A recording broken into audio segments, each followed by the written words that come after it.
Mais qu'est-ce qui se passe? Waouh, mes cheveux sont magiques! Je m'appelle Lola, et depuis que je suis née, mes cheveux sont bleus. Pas d'un bleu délavé comme le ciel après la pluie, non. D'un bleu profond, éclatant, comme les eaux de l'océan que je n'ai jamais vu, mais dont Mama Adja me parlait parfois. Ce bleu qui fait tourner les têtes, qui fait chuchoter sur mon passage, qui fait cracher par terre les vieilles femmes du marché. J'ai 21 ans aujourd'hui, et rien n'a changé. Le village entier me déteste. Ma tante Adjoa est la pire de tous. Elle vit dans la grande case au centre du village, celle avec le toit en tuiles rouges que tout le monde envie. Chaque fois qu'elle me croise, elle crache 3 fois dans ma direction et marmonne des prières de protection. « Abomination !» m'appelle-t-elle. « Tu aurais dû être abandonnée dans la forêt dès ta naissance. C'est ce que j'ai toujours dit à ma sœur, cette idiote de Mama Adja. » Mama Adja, ma mère. La seule personne dans ce village maudit qui ne me regarde pas comme si j'étais un démon. Elle est vieille maintenant, si vieille que ses mains tremblent quand elle tresse mes cheveux bleus chaque matin. « Ne les écoute pas, ma fille », me dit-elle toujours de sa voix douce comme le miel. « Un jour, ils comprendront. Un jour, tout aura un sens. » Mais quel sens peut-il y avoir à cette vie? À être rejetée par tous, à voir les femmes serrer leurs enfants contre elles quand je passe, comme si ma simple présence pouvait les contaminer? À entendre les hommes dire que jamais personne ne voudra m'épouser, que je suis une malédiction sur 2 jambes?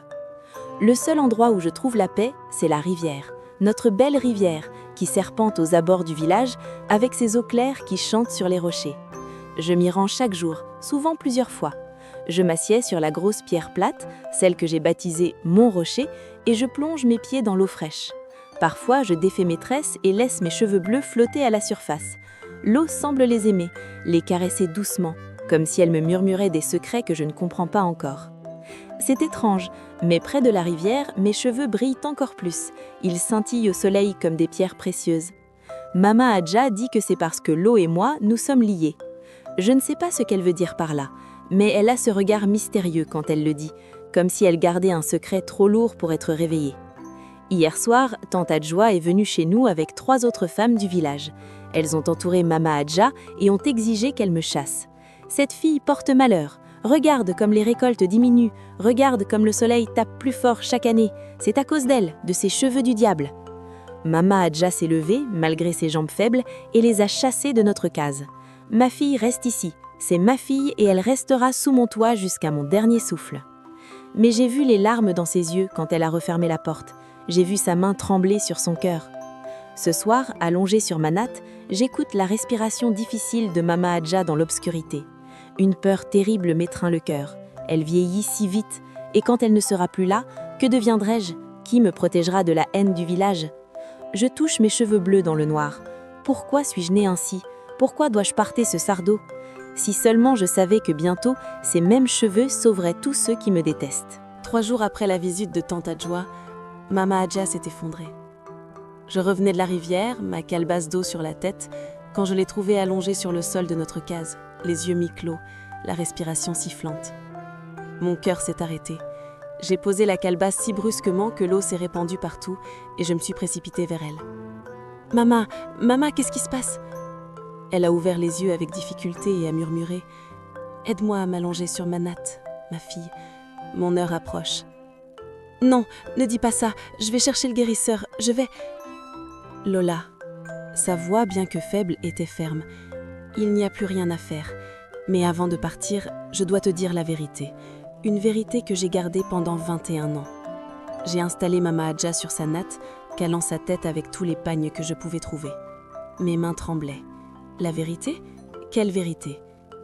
Elle a pris ma main dans la sienne, si frêle maintenant. « Lola, ma chérie, tu n'es pas ma fille. » Ces mots m'ont frappé comme un coup de poing. « Quoi? Mais tu es ma mère, tu m'as toujours... » « Écoute-moi jusqu'au bout, s'il te plaît. » Elle a toussé et j'ai vu du sang sur ses lèvres.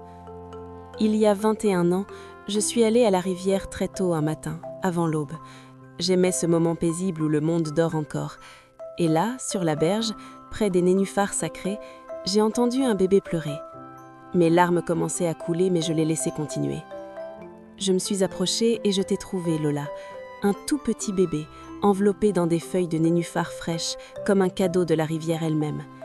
Tes cheveux étaient déjà bleus, d'un bleu lumineux qui brillait dans la pénombre, et sur ton épaule gauche, il y avait une marque.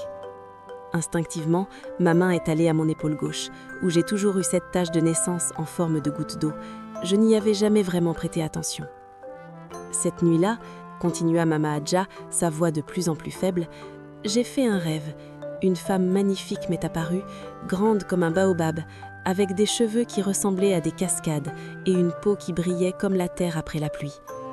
Elle m'a dit « Je suis Dame Nature et tu as trouvé mon enfant. Protège-la, élève-la avec amour, car un jour viendra où le village aura besoin d'elle. Ses cheveux sont un don, pas une malédiction. Quand la terre aura soif et que l'eau manquera, elle comprendra qui elle est vraiment. » Dame Nature, j'avais du mal à respirer. Tu veux dire que je ne suis pas humaine ? Tu es plus qu'humaine, ma chérie. Mama Adja a souri faiblement. Tu es l'enfant de la nature elle-même. Je ne pouvais pas avoir d'enfant et tu es arrivée dans ma vie comme un miracle. J'ai décidé de te garder, de te protéger. Ma sœur Adjoa l'a découvert quelques mois plus tard. Je lui ai tout raconté, mais elle n'a vu en toi qu'une abomination. Elle voulait que je t'abandonne dans la forêt, mais j'ai refusé. Depuis ce jour, elle me méprise autant qu'elle te méprise. Les pièces du puzzle s'assemblaient enfin. La haine de Tante Adjoa, mon lien étrange avec la rivière, la façon dont mes cheveux brillaient près de l'eau. Mama, que dois-je faire ? Si je suis vraiment l'enfant de Dame Nature, pourquoi ne ressens-je rien de spécial ? Pourquoi suis-je juste moi ? Parce que ton heure n'est pas encore venue, mon enfant. Elle a touché mes cheveux bleus une dernière fois. Mais elle viendra, et quand elle viendra, tu devras choisir, sauver ceux qui t'ont haï ou les laisser récolter ce qu'ils ont semé. Mama, ne pars pas, s'il te plaît. Je t'aime, ma chérie, tu as été ma plus grande joie. Ses yeux se sont fermés doucement. N'oublie jamais, tu es née de l'amour, de la terre et de l'eau. Et ainsi, Mama Adja s'en est allée, emportant avec elle les dernières bribes de chaleur dans ma vie. J'ai enterré Mama Adja près du grand baobab, à l'endroit qu'elle avait toujours aimé. Personne du village n'est venu à ses funérailles, sauf le vieux sage Kofi, qui est resté à distance respectueuse, sans oser s'approcher à cause de ma présence. Même morte, Mama Adja était encore punie pour m'avoir aimée. 3 jours après son enterrement, la sécheresse a commencé. D'abord, le soleil s'est mis à brûler plus fort qu'à l'habitude, puis les nuages ont disparu du ciel, comme aspirés par une force invisible. Et la rivière, ma belle rivière, a commencé à se retirer. Chaque jour, l'eau baissait d'un peu plus. Les rochers que je n'avais jamais vus émergeaient comme des eaux blanchies. Les villageois ont d'abord murmuré, puis ils ont paniqué. Les champs de mil et de manioc ont commencé à jaunir. Les femmes devaient marcher de plus en plus loin pour trouver de l'eau. Le bétail maigrissait à vue d'œil, les côtes saillantes sous la peau. Et bien sûr, ils m'ont accusée. Tante Adjoa menait la charge. Elle a rassemblé tous les villageois sur la place centrale, sous le soleil impitoyable. Je les regardais depuis la fenêtre de ma case, sachant déjà ce qui allait se passer. « Vous voyez ce qui arrive » criait-elle, sa voix portant dans l'air sec. « Ma sœur est morte en protégeant cette abomination, et maintenant, la nature elle-même nous punit. Les dieux sont en colère. Cette fille aux cheveux de démon nous apporte la mort. » Les villageois ont hurlé leur approbation. J'ai vu des hommes brandissant des bâtons, des femmes serrant des pierres dans leurs mains. « Il faut la chasser !» a crié quelqu'un. « Non, il faut la tuer !» a ajouté un autre. « C'est le seul moyen de sauver le village. » Le sage Kofi a levé la main pour demander le calme. « Nous ne sommes pas des meurtriers, mais peut-être que l'exil serait sage, pour le bien de tous. » Même lui, même le sage qui était supposé être juste et réfléchi. J'ai vu la foule se diriger vers ma case. Mon cœur battait si fort que j'avais l'impression qu'il allait exploser. Je n'avais nulle part où aller, personne pour me défendre. Mama Adja était partie et avec elle, mon seul bouclier contre la haine du monde. Alors j'ai fait ce que je fais toujours quand j'ai peur. J'ai couru vers la rivière. Mes pieds soulevaient des nuages de poussière sur le chemin desséché. Derrière moi, j'entendais les cris de la foule qui me poursuivait. « Attrapez-la! Ne la laissez pas s'échapper !» Quand je suis arrivée à la rivière, j'ai failli pleurer. Mon beau refuge n'était plus qu'un filet d'eau maigre serpentant entre des rochers crevassés. Le lit de la rivière, autrefois si vivant, ressemblait maintenant à un cimetière. Des poissons morts jonchaient les rives. Les arbres qui bordaient les berges avaient perdu leurs feuilles. Je me suis effondrée sur mon rocher, celui où j'avais passé tant d'heures heureuses. Autour de moi, tout était mort ou mourant. Et c'était ma faute, disait-il, ma faute. Pourquoi, criai-je vers le ciel vide, pourquoi m'avoir fait naître si c'est pour apporter le malheur? Dame Nature, si tu es vraiment ma mère, pourquoi m'as-tu abandonnée? Les larmes coulaient sur mes joues, tombant sur les pierres sèches. J'ai défait mes tresses et mes cheveux bleus se sont répandus autour de moi, comme un océan miniature. Ils semblaient plus brillants que jamais, presque lumineux dans la lumière crue du soleil. C'est alors que quelque chose d'étrange s'est produit. Mes cheveux ont commencé à vibrer, à frissonner, comme touchés par un vent invisible. Une chaleur douce s'est répandue de ma tête jusqu'à mes orteils. Et dans l'eau mourante de la rivière, j'ai vu mon reflet changer. Mes yeux brillaient d'une lumière bleue, la même couleur que mes cheveux. La foule arrivait, je pouvais entendre leur voix hâneuse se rapprocher, mais je ne pouvais pas me bouger. Quelque chose était en train de s'éveiller en moi, quelque chose de puissant et ancien. Et pour la première fois de ma vie, je n'avais plus peur. La lumière qui émanait de mes cheveux s'est intensifiée, transformant le crépuscule en plein jour autour de moi. J'ai fermé les yeux, submergée par cette énergie qui montait des profondeurs de mon être. Mon corps tout entier vibrait comme la corde d'une kora. Soudain, le bruit de la foule s'est tu. Tout s'est tu. Plus de cris, plus de pas furieux, plus de menaces. Juste le silence absolu. Quand j'ai rouvert les yeux, le monde avait changé. Je n'étais plus au bord de la rivière à sécher. J'étais dans un endroit magnifique, luxuriant, où l'eau cascadait de partout en chants cristallins. Des arbres gigantesques s'élevaient vers un ciel d'un bleu impossible. Des fleurs de toutes les couleurs imaginables tapissaient le sol. Et devant moi, se tenait la femme la plus extraordinaire que j'ai jamais vue. Elle était immense, majestueuse, avec une peau qui brillait comme de l'ambre poli. Ses cheveux tombaient en cascades d'eau véritable, se déversant sur ses épaules et disparaissant dans le sol où il faisait naître des fleurs.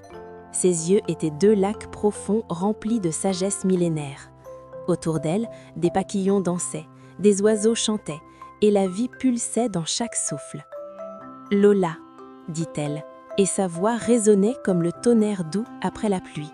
« Ma fille, enfin tu es prête. » Je suis tombée à genoux, tremblante. « Dame Nature, vous êtes réelle ?» Mama Hadja disait vrai. Mama Hadja était une femme sage et bonne. Elle t'a protégée comme je le lui avais demandé. Maintenant, son travail est terminé et le tien commence. Elle s'est accrochée et j'ai senti l'odeur de la terre après la pluie, de l'herbe fraîche, de la vie elle-même. Sais-tu pourquoi je t'ai créé, mon enfant ? Pour sauver le village, ma voix tremblait. Pour maintenir l'équilibre. Elle a tendu la main et touché mes cheveux bleus. À son contact, ils se sont mis à onduler comme des vagues. Tu es né de l'eau et de la terre, du ciel et du vent. Tu es le pont entre les humains et la nature. Le battement de mon cœur qui résonnait avec celui de la terre. Le flux de mon sang qui suivait le rythme des marées invisibles. La connexion avec chaque goutte d'eau dans le monde. Maintenant, pense à l'amour, murmura Dame Nature. L'amour que Mama Hadja t'a donné. L'amour que tu portes encore pour ce village malgré sa cruauté. C'est l'amour qui transforme Lola. Pas la haine, pas la peur, l'amour. Une immense chaleur a explosé dans ma poitrine. J'ai senti mes cheveux se soulever, s'étendre, et soudain, j'ai compris. Je savais exactement quoi faire. Mais pourquoi devrais-je les sauver ? Les mots ont jailli malgré moi. Ils m'ont torturée toute ma vie. Ils voulaient me tuer. C'est exactement pourquoi tu dois choisir. Le regard de Dame Nature était grave maintenant. Le vrai pouvoir, ma fille, ce n'est pas dans la force, c'est dans le choix. Tu peux les laisser souffrir et personne ne te blâmerait. Ou tu peux leur montrer que l'amour est plus fort que la haine, que le pardon est plus puissant que la vengeance. Elle s'est estompée. Le choix t'appartient, Lola, mais souviens-toi, ce que tu choisis aujourd'hui définira qui tu es pour toujours. Tes cheveux bleus ne sont pas une malédiction, Lola. Ils sont la source de ton pouvoir. Quel pouvoir ? Je ne suis rien, juste une fille que tout le monde déteste. Tu es tout. Dame Nature a souri et le monde autour de nous a fleuri davantage. Tes cheveux contiennent l'essence même de l'eau primordiale, celle qui a donné naissance à toute vie. Quand tu apprends à te connecter à ton véritable moi, à accepter qui tu es, tes cheveux peuvent se transformer en eau pure et infinie. Ils peuvent remplir les rivières, abreuver les terres, redonner la vie. Mon cœur battait si fort. Comment faire? Ferme les yeux, mon enfant. Sa main s'est posée sur mon cœur. Écoute, pas avec tes oreilles, mais avec ton âme. Sens l'eau qui coule dans tes veines, le même sang que les rivières. Sens la terre sous tes pieds, ta sœur. Sens l'air dans tes poumons, ton frère. Tu fais partie de tout et tout fait partie de toi. J'ai obéi et lentement, j'ai commencé à sentir. J'ai rouvert les yeux. J'étais de retour au bord de la rivière asséchée, mes cheveux bleus flottant autour de moi dans une brise invisible. La foule s'était arrêtée à quelques mètres, figée de stupeur. Mes cheveux brillaient maintenant d'une lumière si intense qu'ils reculaient, effrayés. Tante Adjoa pointait un doigt tremblant vers moi. « Vous voyez, c'est une sorcière, une démone !» Je me suis levée lentement. Pour la première fois de ma vie, je me sentais grande, forte, complète. Je n'étais plus la petite Lola apeurée. J'étais la fille de Dame Nature, gardienne de l'eau et de la vie. « Vous avez raison sur une chose, Tante Adjoa, » ai-je dit, ma voix portant clairement dans l'air sec. « Je suis différente, mais pas comme vous le croyez. » La foule murmurait, certains reculant encore, d'autres serrant leurs armes improvisées. Le sage Kofi s'est avancé prudemment. « Lola, que t'arrive-t-il » ? Il m'arrive que je comprends enfin qui je suis. J'ai regardé chacun d'eux, tous ces visages qui m'avaient craché leur mépris pendant 21 ans. Je suis née de la rivière il y a longtemps. Dame Nature m'a placée ici pour une raison, et cette raison, c'est vous sauver. Nous sauver ? Tante Adjoa a ri amèrement. Tu es celle qui nous maudit. Depuis ta naissance, tu apportes le malheur. Non, ma voix était calme mais ferme.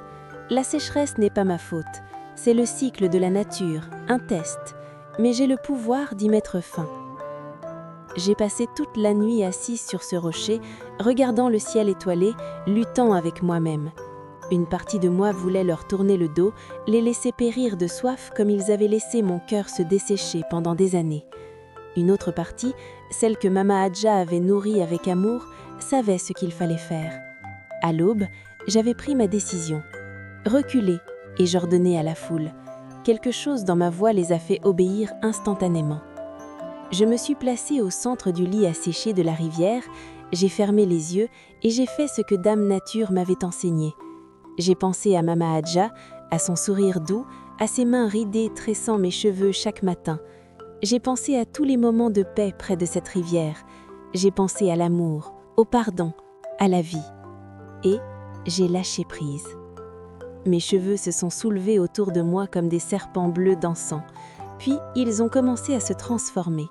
D'abord quelques gouttes, puis un filet, puis un torrent. L'eau pure, cristalline jaillissait de chaque mèche, se déversant dans le lit de la rivière avec un rugissement joyeux.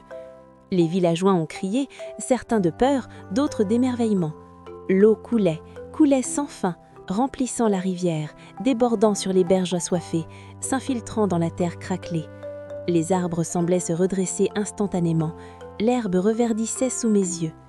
Je ne sais pas combien de temps je suis restée là, canal vivant entre le ciel et la terre, mais quand j'ai finalement ouvert les yeux, la rivière était pleine, vivante, chantante.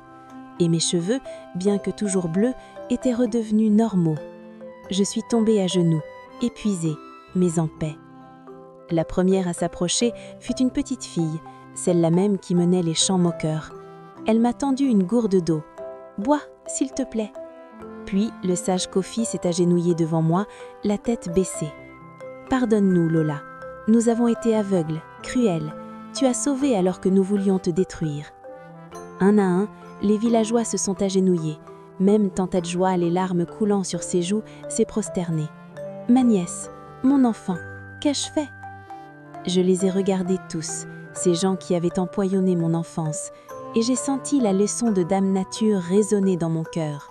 « Relevez-vous, » j'ai dit doucement. « La haine et la peur vous ont aveuglé, mais aujourd'hui, apprenez ceci. La différence n'est pas une malédiction. Ce que vous ne comprenez pas n'est pas forcément mauvais. et le jugement sans connaissance détruit souvent ce qui pourrait vous sauver. Je suis devenue ce jour-là la gardienne du village, respectée et aimée. Mais le plus important encore, j'ai appris que le véritable pouvoir réside dans le pardon et que l'amour, toujours, triomphe de la haine.